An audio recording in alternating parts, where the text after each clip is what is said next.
stay with the High Lord, you will be safe.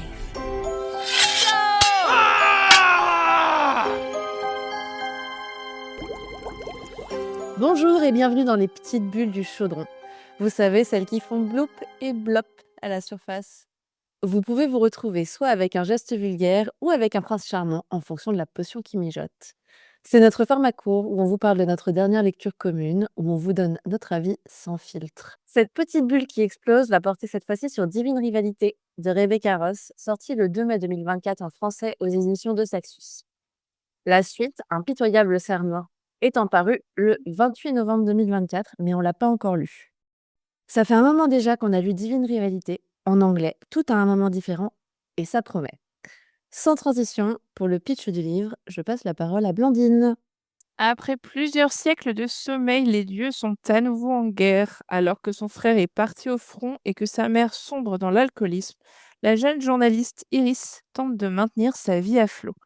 Elle ne trouve de réconfort que dans les lettres écrites à son frère, porté disparu, qu'elle glisse sous la porte de son armoire et qui disparaissent mystérieusement. Lorsqu'elle reçoit des réponses anonymes, elle y répond sans savoir que leur auteur n'est autre que son plus grand rival, Roman. Alors qu'un lien indéfectible se noue entre eux, Iris accepte une mission au front en tant que correspondante de guerre. Dans un pays où les humains ne sont que les pions de puissance divine, Iris et Roman se font la promesse de continuer à s'écrire. Mais, confrontés aux horreurs de la guerre, leur avenir sera de plus en plus incertain. Dans cet épisode, dans ce livre, nous avons plusieurs thèmes, plusieurs intrigues.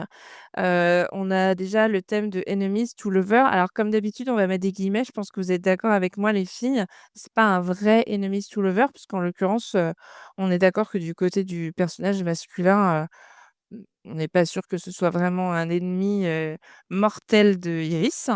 Non, mais en l'occurrence, je trouve que, tu sais, t'as ce trope qui est apparu il y a pas si longtemps, qui s'appelle Rivals to Lovers, et là, je trouve qu'on est pas mal. C'est clairement plus un Rivals to Lovers qu'un Enemies to Lovers. Et je trouve que le Rivals, bon, je m'étendrai là-dessus si vous voulez tout à l'heure, mais on peut discuter. Non, mais tout à fait. Et puis on a un autre thème, je ne sais pas si vous êtes d'accord avec moi, mais il y a quand même un trope, de la première fois. Alors c'est du young adulte, hein, donc c'est, ce qu'on appelle, behind closed door, donc porte fermée. Il y a absolument pas de scène, qui soit explicite. Mais voilà, on a ce trope et du coup, je pense que ça peut être intéressant, justement d'en parler de ce trope, de quand il est traité comme ça, est-ce que c'est un trope, qui est acceptable, ou pas? Je sais que certaines d'entre nous ont des opinions assez tranchées sur, le trope des premières fois. Bah, écoutez, alors comme l'a mentionné Oriane au tout début, de cette bulle, c'est effectivement un livre qu'on a lu il y a relativement longtemps, hein, ça fait plus d'1 an déjà, heu et avec le recul, il y a des choses que j'ai aimées, il y a des choses que j'ai moins aimées. Alors les choses que j'ai moins aimées sont pas liées au fait que ça soit du young adult, ça me gêne pas du tout. Je vais commencer par le positif. J'ai trouvé que c'était vraiment très, très bien écrit. J'ai bien aimé l'intrigue, j'ai bien aimé les personnages. Après, j'ai trouvé qu'ils avaient de la profondeur. Ça, il y a pas trop de soucis, même si on est sur des tropes qui sont pas non plus, hyper originaux. Pour moi, ce qui pêchait dans ce livre, dans ce premier tome en tout cas, c'était vraiment, le world building. Alors, c'est pas est-ce que c'est qualifié de fantasy? Hein. Bah, c'est quand même publié chez De Saxus qui fait de la fantasy, donc je pense que ça rentre pas mal dans le cadre. Sachant que l'idée enfin, on le sait, hein, par le pitch du livre, ce sont des puissances divines qui s'affrontent.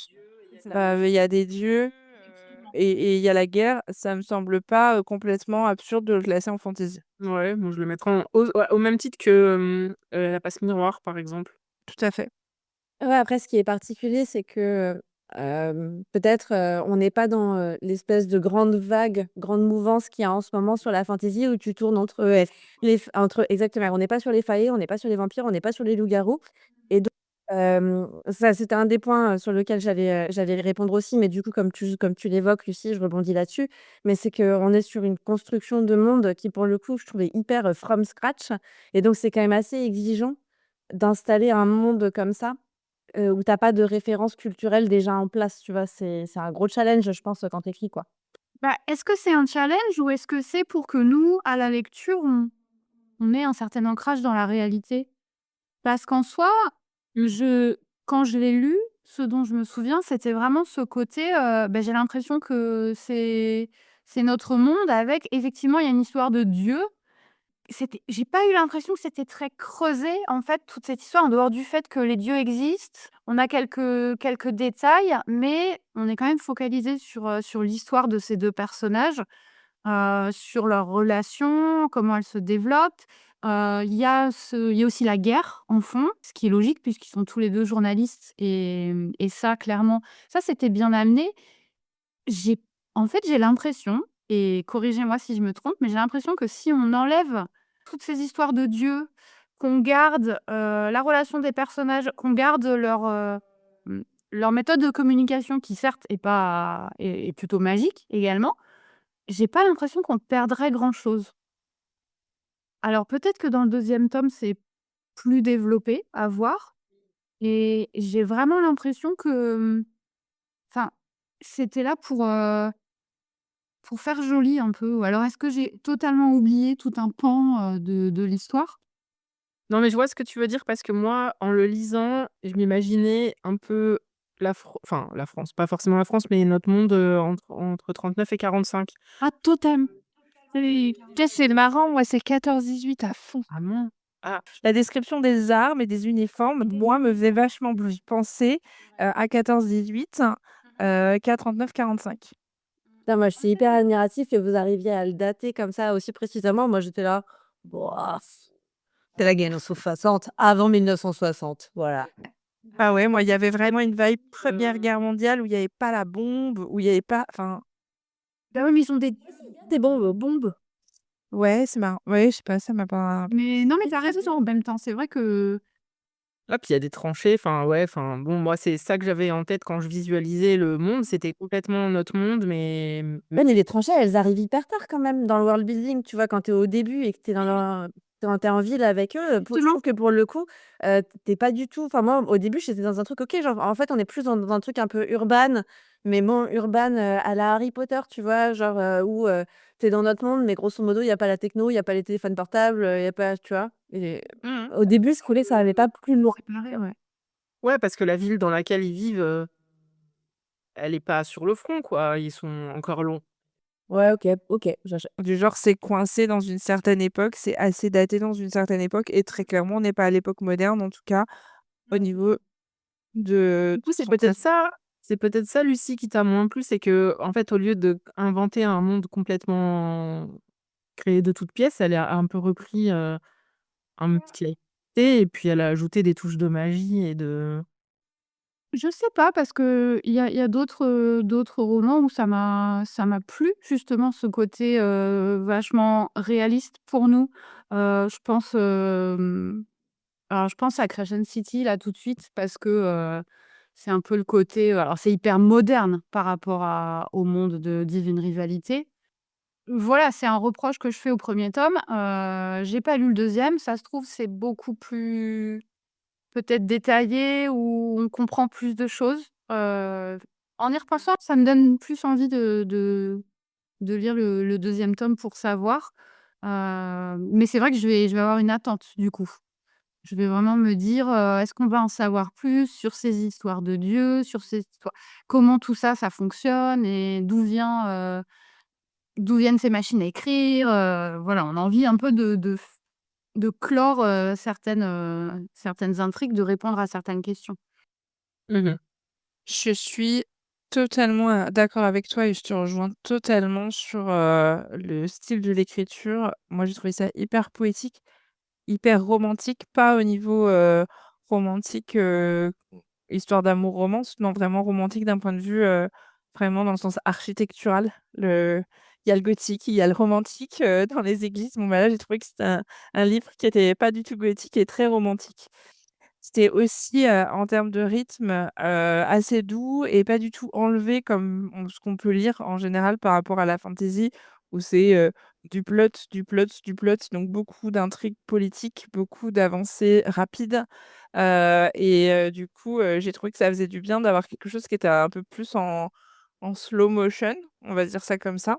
Je suis plus mitigée sur, certains traitements, au niveau de l'intrigue. Je trouvais qu'il y avait des résolutions qui étaient un peu rapides. Mais bon, en vrai, la joliesse des moments entre les 2 personnages, rattrape bien. Et puis on a un trope dont on n'a pas parlé, c'est, en intro, c'est que il falls first, comme on dit. C'est, le garçon qui, exprime ses sentiments. Je pense pas que ce soit un gros spoil, mais c'est le garçon qui exprime ses sentiments en premier. Et malgré tout Pardon. et c'est Attends, pardon, je me permets une rectification. He falls first, ça veut pas dire qu'il les exprime en premier. Ça veut dire que c'est lui qui tombe amoureux le premier. Mais parfois, il le révèle bien, bien après. Ouais, bah, là, en l'occurrence, c'est les 2. Non seulement il falls first, mais en plus, il les exprime en premier. T'as raison, tu as tout à fait raison. C'est inhabituel. Souvent, c'est he falls first, mais on l'apprend bien après. Et là, j'ai trouvé ça rafraîchissant que non seulement c'était lui qui tombait amoureux en premier, mais qu'en plus, il exprime ses sentiments en premier. Alors ça tient sans doute à l'âge, peut-être un peu, des personnages, qui sont quand même très jeunes. La réalité, c'est que, moi je trouve ça vraiment hyper mignon et que les gens de 18 ans qui tombent amoureux pour la première fois et qui sont super mignons sur leurs sentiments, bah, désolée, pour une fois, je vais pas les traiter de stupides et d'idiots, je trouve ça vraiment chou et j'ai trouvé que ça collait vachement à la réalité de 2 ados qui se découvrent et tout ça. Ouais, alors pour autant, moi, je les placerais pas dans un monde enfin, dans Non, c'est la pas des ados, dans 2 jeunes, non, non, très jeunes et adultes. même s'ils sont très jeunes, en fait, je pense que le contexte de guerre et leur contexte à chacun familial aussi fait que c'est 2 personnes qui ont une maturité quand même assez avancée par rapport à leur âge, physique. Donc en fait, je les vois pas même pas vraiment comme des très jeunes, Ouais, mais ils vivent Voilà. dans un monde en guerre aussi. Ouais, c'est ça, Quelque chose qui fait grandir plus vite. c'est ça. Ils ont des Totalement. responsabilités et cetera. Ouais, ouais, ouais, ouais. On est non, mais on est d'accord, j'ai aucun sujet là-dessus, mais ça n'empêche pas l'ambivalence, des personnages. Techniquement, ils ont 18 et 19 ans.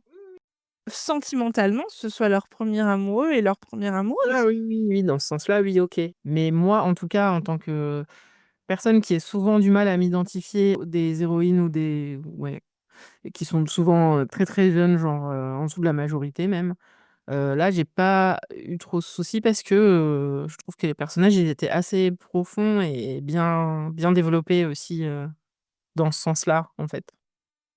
Ben, je pense que c'est aussi parce que leur âge n'a aucun impact, réel sur l'intrigue. C'est-à-dire qu'ils auraient pu avoir 35 ans, Ça serait pareil, hein. enfin, il y aurait eu des plats qui changeraient. Ils sont matures, mais pas cette maturité un peu forcée, enfin, ils sont vraiment bien écrits de ce point de vue-là. Mmh.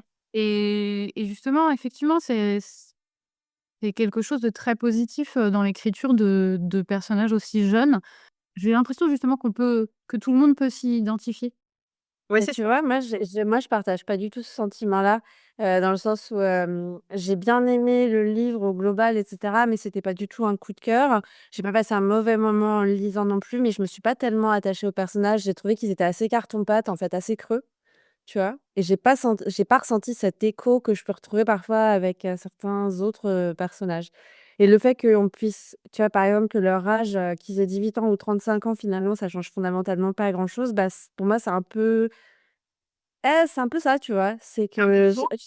ça moi, j'y y a un truc où j'y ai pas cru, en fait. Je crois qu'à un moment, j'ai vraiment eu du mal à avoir cette espèce de truc où tu es emporté par le livre.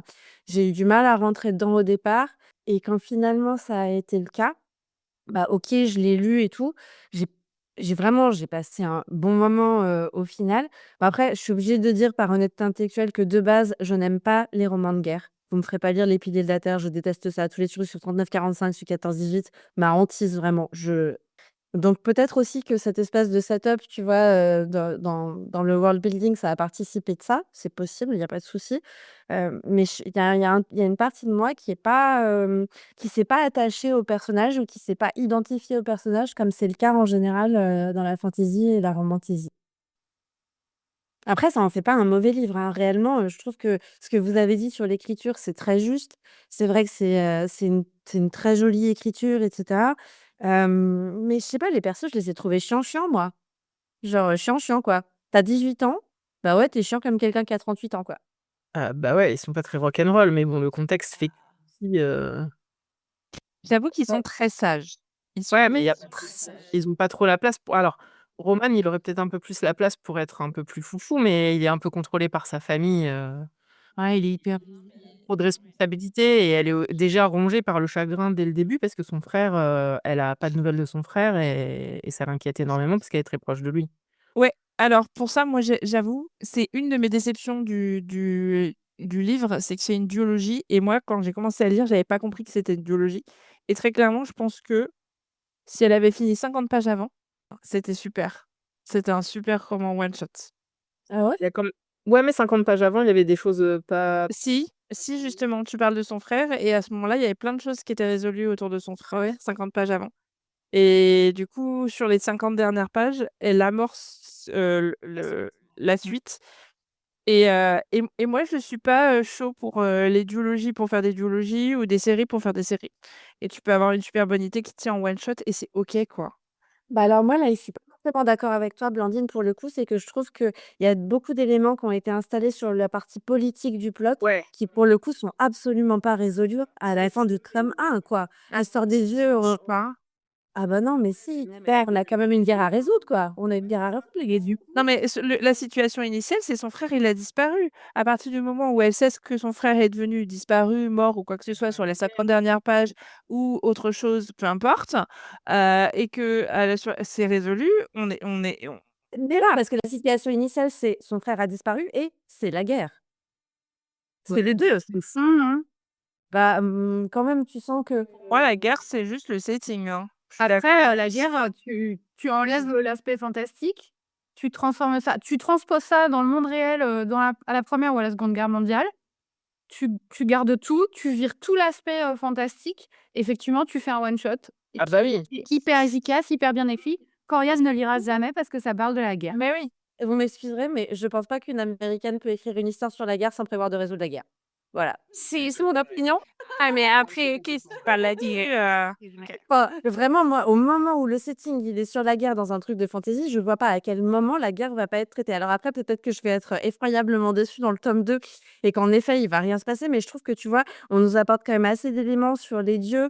On met longtemps à arriver sur la raison d'origine de la querelle. Enfin, tu sens qu'en fait, elle commence à lancer des lignes de on va développer ce encore une fois, on l'a pas lu, donc peut-être qu'on se retrouve, pour une deuxième bulle sur, Impitoyable serment slash, Ruthless Vows, où en fait, je vais être là genre: eh ben, vous aviez raison, il a pas achevé la guerre. Mais non, mais alors c'est que tu différents qu'on a. Paraîtrez-vous que ça va être Mais moi, je trouve ça incroyable, ce que tu as retenu du bouquin, c'est, toi, les plots, les intrigues et la mise en place, et cetera.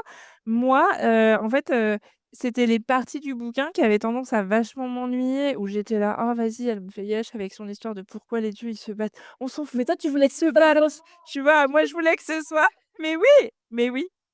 Quelque part, je voulais que ce soit une romance, quelque part, je voulais que ce soit une belle histoire d'amour entre 2 adolescents en période de guerre et donc toute l'histoire de pourquoi les dieux, ils se font la guerre, mais lâchez-moi les bottes! Je m'en Ah, fiche! tu l'as lu comme moi, je lisais ces trucs-là, genre, à 14 ans, en zappant les pages d'intrigues politiques, tu sais?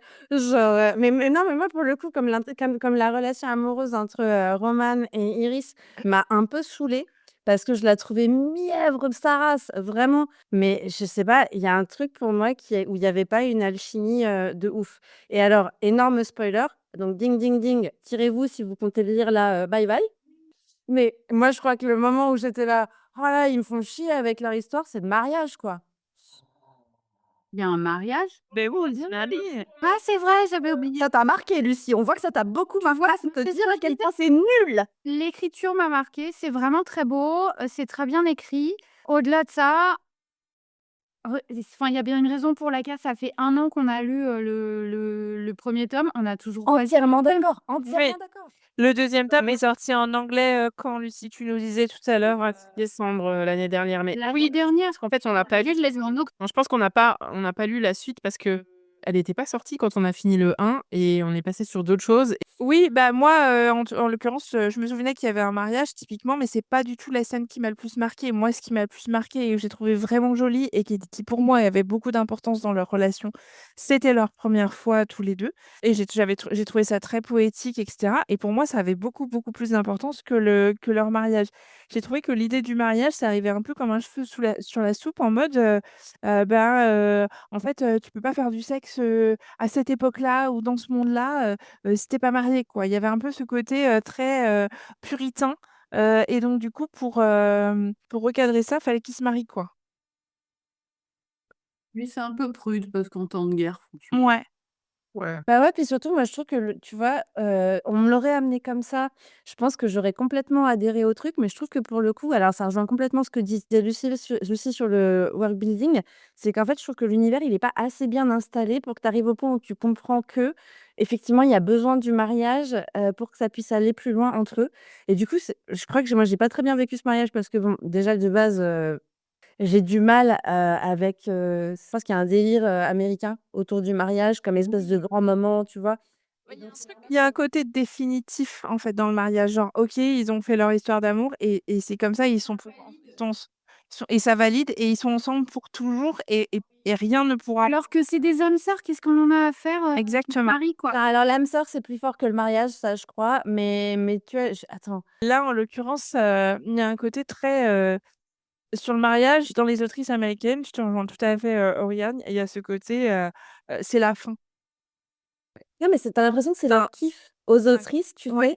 Comme d'un peu de la même manière que je pense que c'est un moment hyper important quand tu es dans cette culture-là de te marier parce que c'est un jour qui est hyper, que tu charges de beaucoup de choses et cetera. C'est quasiment un rite de passage, je pense, à plein de niveaux. Donc ça me dérange pas qu'on joue autour de l'idée du mariage, en général, mais j'ai trouvé que le traitement spécifiquement dans Divine Rivalité et ben il était pas hyper bien foutu et tu vois, moi, je me suis vachement focalisée là-dessus alors que je n'ai rigoureusement aucun souvenir de la première fois, Blandine. Ah ouais? Vraiment, j'en ai aucun souvenir. Ah, c'est marrant. Je me souviens que ça a lieu, ça ouais, mais alors, ah si, si, si, c'est le truc avec les bougies et tout là. Ouais, ils sont à moitié dans le noir, il y a un jeu d'ombre, et voilà. Ah Et là, oui, mais effectivement, je suis d'accord avec toi. Il y a un côté, que le mariage, c'est une fin en soi, chez les autrices américaines. Genre, tout a mené à ça. Bah, OK, mais qu'est-ce qui se passe après, tu vois? et puis je trouve qu'en plus le mariage casse un peu un truc dans le rythme de la romance. Mais alors après peut-être que là je prêche pour ma paroisse, je sais pas ce que vous en pensez. Mais moi je crois que ce que j'aime dans la romance, tout ce qui se passe tant que les choses sont incertaines, parce que c'est ça qui est excitant, c'est que la tension elle continue de se construire et cetera. Mais qu'en fait à partir du moment où il y a un mariage, ça tue un peu toutes les possibilités, ça tue les enjeux possibles autour de la romance. Mais c'est ça, je crois que mon trope détesté, de la même manière que toi tu détestes le pregnancy trap, Lucie, moi je crois que c'est le marriage trap. Ça me rend Oui, puis surtout odieux. quand il a rien à enfin, quand il est pas nécessaire. Je dis pas que le mariage pas forcé, mais genre, Oui, le trope du mariage arrangé, voilà, il y a les enjeux oui, j'aime bien politiques, ça. et À cetera. Ça, fond. je suis OK et tout à fond. Oui, bon, non, ce mariage arrangé, pas de problème.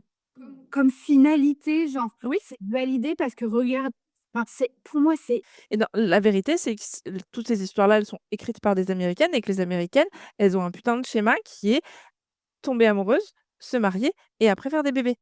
Il y a pas Je pense pas. d'autre schéma que ça. mais ça, c'est parce qu'on lit énormément de choses qui sont hétéronormées. Oui. Oui, aussi, c'est vrai. C'est vrai. Il y a tout Désolée d'être hétéro. non, mais pas du tout. C'est pas ça la Et ça n'a rien à voir avec, enfin, mais je parle dans nos lectures, dans ce dont on parle et tout ça. Je peux te dire qu'il y a énormément de lectures, queer et tout ça où justement c'est pas du tout la même dynamique et pour tout un tas de raisons, hein. Aussi parce que, bah, comme, dans la vraie vie, ça fait pas non plus énormément de temps que les personnes, peuvent se marier avec quelqu'un du même sexe, que peu importe d'ailleurs les orientations, hein. C'est pour ça que je dis vraiment je fais une généralité en disant queer, il y a le focus est vraiment sur d'autres choses, et même s'il y a des histoires d'enfants, d'adoption, de tout ce qu'on veut faire, même dans la fantaisie et ça c'est assez intéressant parce que c'est vraiment des nouvelles voies. Ça sort un peu de justement de ce schéma, hétéronormé, très, Je dis chrétien au sens large, mais ça peut être aussi en lien avec d'autres, voilà, mais c'est vraiment ce côté effectivement, tu l'as dit, hein, les Américaines qui écrivent, des trucs dans un ordre bien précis et où le mariage et faire des enfants, c'est happily ever after, quoi. Après, c'est aussi que dans le podcast, on parle, beaucoup de livres qui s en les choisissant parce qu'ils sont mainstream et qu'il y a très, très peu de livres mainstream qui comportent des romances, queer de premier plan, quoi. Mmh. On n'a pas du tout parlé de la dimension du trope première fois. Est-ce que vous voulez peut-être qu'on y passe 5 minutes? Je sais pas si vous avez des choses à dire dessus? Ouais, moi j'ai adoré, je suis pas très fan du trope première fois de façon générale. Je suis un peu comme, Claire, le côté, mise en exergue, de l'importance de la virginité, c'est pas forcément mon kiff. Mais là, il y avait double première fois pour lui et pour elle et j'ai trouvé que c'était super mignon la façon dont c'était fait et dont c'était amené. Et en fait, ça avait pas, t l'important c'était pas tant dans le fait que c'était leur perte de virginité que le fait que c'était leur première fois à eux ensemble. Et finalement, je trouvais ça plus intéressant comme traitement que, la perte, d'une virginité éventuelle. Ouais, moi, ce que j'aime pas dans le trope première fois, enfin, c'est pas tellement dans le schéma narratif première fois, c'est plutôt, ouais, que c'est souvent ce qui me déplaît, c'est que c'est souvent l'héroïne, en fait, tu as l'impression qu'elle doit être pure, pour arriver là où elle est, quoi. C'est ça qui me saoulait. Là, ben non, pas du tout parce que le contexte fait que, effectivement, je viens de relire le passage où il la demande en mariage, et il lui dit que c'est un peu l'urgence de la guerre qui le pousse à la demander en mariage, rapidement parce qu'il veut passer, tout le reste de sa vie avec elle et qu'à n'importe quel moment, une bombe peut tomber, donc aussi ils doivent se marier dans l'après-midi et cetera. Donc je trouve que là, le contexte fait que c'est OK aussi, l'environnement d'où ils viennent, lui, il est de bonne famille, elle, voilà, c'est aussi, je pense, convenu, qu'une jeune fille, Ah! Notre voilà, n'a pas producteur. enfin voilà, donc je trouve que dans ce livre, c'était bien amené et c'était plutôt joli, effectivement, le moment était plutôt joli aussi. Ouais, je me demande d'ailleurs, je crois que c'est pas explicité, mais comme Kit, il vient d'une famille vachement plus aisée que celle d'Iris, est-ce que se marier avec elle, c'est pas aussi une façon de lui apporter vachement de sécurité, et de lui donner si tu vois, si jamais elle sort de là, ils sont quand même dans une situation compliquée à ce moment-là, avec beaucoup d'incertitudes sur leur survie. Est-ce que c'est pas une manière de lui assurer, un futur un peu meilleur aussi? Je Je sais sais pas parce que lui, il s'est un peu détaché de sa famille en se barrant, en fait. C'est vrai, c'est vrai. Un peu renoncé, parce que c'était pas vraiment un nepo baby, dans le sens où son père était pas le propriétaire du journal, mais bon, tu sens que, voilà, son background, l'a quand même bien aidé dans la vie, alors qu'elle, elle a dû bien ramer à écrire des nécrologies, avant qu'on lui confie, un test sur un article et qu'elle est en concurrence avec lui. Donc pour lui, je pense que c'est plus facile et que par contre sa famille attend vraiment, ouais, par contre qu'il se marie bien et je suis pas sûre à mon avis, enfin lui, il se barre, en se disant: «OK, ils vont me déshériter, mais c'est pas très grave, quoi». Je crois Ouais, je suis d'accord avec Oriane, ça peut être une façon de la protéger quand même, le fait qu'elle ait la même si elle a pas la protection, de sa famille ou de la protection financière, elle a la protection de son nom. Peut-être, mais déjà il la rejoint aussi pour la protéger. Je pense pas qu'il se voit comme un genre de G.I. Joe qui va venir un peu la sauver. non, c'est pas le genre. Non, c'est pas le genre, c'est pas ça. Ça aille bien, quoi. D'ailleurs, on pourrait en parler aussi. Moi, je crois que c'est quand même un des trucs que j'ai apprécié, c'est que, Roman, bon, c'est un petit rond de cuir le mec, quoi. C'est un gentil col blanc. Bon, ça change, des gros warriors, à gros pectoraux, Ouais, c'est sympa, c'était rafraîchissant. Clairement, il est maigrichon. Il est maigrichon. Et après il est limite, infirme, quoi. Enfin, après on sait pas si ça va durer, mais oui, il est blessé, hein. Petite vibe, Jenner, quoi. Petite vibe de Ouais, mais et est-ce que vous en connaissez beaucoup, des mecs, de 18 ans, à part, Jacob Black, qui sont, hyper baraques? Je ah ouais, mais clairement, c'est le j'en type crois que je de calavère. Mais c'est ça. Mmh. Bon voilà, c'était notre avis sur Divine Rivalité et pour terminer, je voulais vous demander à qui vous le recommanderiez et est-ce que vous voulez lire la suite? Blandine? Alors, je vais lire la suite parce qu'il est dans ma pile à lire pour le premier semestre 2025 et que ma pile à lire est en embargo jusqu'ici, donc il va forcément y passer à un moment donné Et puis, je pense que je le recommanderais assez facilement. Je l'ai chargé sur la liseuse de ma mère, donc a priori, pas de sujet pour le recommander à qui veut lire du joli. Et toi, Oriane? Je pourrais assez facilement recommander, Divine Rivalité à des gens qui sont en quête, d'originalité dans les mondes, d'histoires qu'on n'a pas encore trop lues, des gens qui ont bien aimé La Passe Miroir. C'est toi, Claire, qui a parlé de Christelle Labos tout à l'heure. Je trouve que c'est vraiment le genre d'histoire qui plairait, aux gens qui ont aimé ça. Est-ce que je lirai le 2? Et ben, ma réponse, elle est très simple. Bah, uniquement si on fait un buddy read, hein, les meufs. Et toi, Lucie? Eh ben, je l'ai déjà recommandé, en fait. Je suis en train de le faire lire à ma fille, qui est très, très friande de lecture, d'absolument tout. Elle a commencé tout à l'heure, donc peut-être que, je ferai un petit aparté, pendant la prochaine bulle pour vous dire ce qu'elle en a pensé. Pour les auditeurs et auditrices, tu peux nous dire quel âge elle a, ta fille? Elle a bientôt 11 ans. Donc c'est un poil jeune en soi, mais bon, elle lit des trucs, c'est un livre que je recommanderais aux jeunes, en fait. C'est vraiment du young adult, tu sais, il y a pas de problème. Et puis, bah, il y a aussi le côté où pour des jeunes qui ont pas non plus, lu, 10 000 romans, fantastiques avec des mondes hyper développés. Après, est-ce que je lirai le tome 2? Ben, je vais un peu rebondir, sur la réponse d'Oriane. Je lirai le 2 si je me fais bully, en fait, effectivement, donc si on fait un body read. Mmh. Et toi, Claire, alors, pour terminer? Hem, je le recommanderais, oui, peut-être à ma mère qui lit la fantaisie. Et ta mère lit tellement de livres qu'il faut juste l'alimenter, en fait. C'est Juste ça. elle a besoin d'être alimentée très régulièrement, donc tu peux y aller sans risque, quoi. C'est une question de quantité, quoi. Bah, elle est retraitée, elle a beaucoup de temps libre, il faut que je lui recommande des trucs.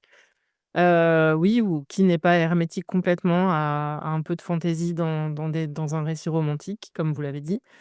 Et en fait, ouais, je me suis rendu compte en préparant cet épisode que j'avais un peu oublié Divine Rivalité, et c'est ce qui a fait que j'ai pas enchaîné avec la suite parce que là, de m'avoir rafraîchi la mémoire, j'ai grave envie de le lire maintenant. Mais bon, je suis embarquée dans Throne of Glass, donc je dois d'abord finir ça. Dans 84 ans, je pourrai enfin le lire. Il est vachement bien le dernier de Throne of Glace. Voilà, on a terminé cette petite bulle. On se retrouve très vite sur toutes les plateformes d'écoute, de podcasts, Spotify, Deezer, et cetera. Et si cet épisode vous a plu, n'hésitez pas à nous laisser une évaluation sous forme d'étoiles, cela nous aide beaucoup. À très vite dans le fond du chaudron.